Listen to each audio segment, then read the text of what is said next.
Personally, I'm not a big reader at all. I can hardly get through the first 2 chapters of a book without getting bored. When I found A Death Comes to Pemberley, my whole life changed. It was the first book ever that when I turned each page, all I wanted was more. James uses characters out of Pride and Prejudice and makes them into her own. She has a power couple, Darcy and Elizabeth. Elizabeth is the beautiful, mysterious woman that all the men want. And it's no surprise Darcy got her. Darcy being the rich, powerful man who owns the Pemberley estate. These 2 characters combine to make one unforgettable love story. But that's not just what this book is about. This book is a mystery. This book is a horror. Elizabeth's sister is known as a wild child, doing whatever she wants with everyone's disapproval, especially when it came to marrying Mr. Wickham. See, Mr. Wickham is known as a drunk, he's known as lazy, he's known as aggressive, but is he known as a murderer? I guess you'll have to read and find out.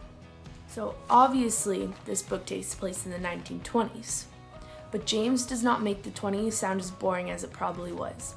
She adds excitement, she adds flavor, making the characters go through the worst and best experiences they've ever had within a paragraph. The title Death Comes to Pemberley sounds like a dead giveaway, doesn't it? Oh sure, we know there's a death, might as well not read it. But do we know how many deaths? Do we know who died? Do we know who the murderer was? This is why this book is so incredible. With each turn of a chapter, everything is different.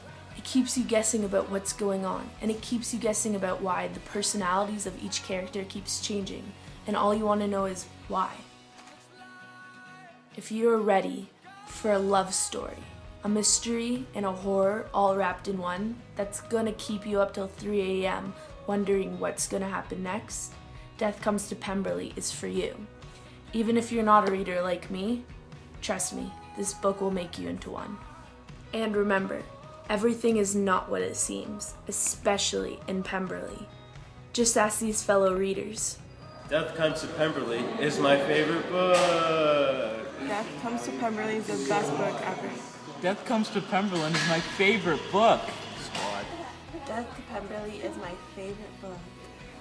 Death Comes to Pemberley is like my favorite book ever. Every chapter I read has some sort of surprise to it that always keeps me hooked on it. And it's just so amazing. I love it. So as you can see, Death Comes to Pemberley is a must read.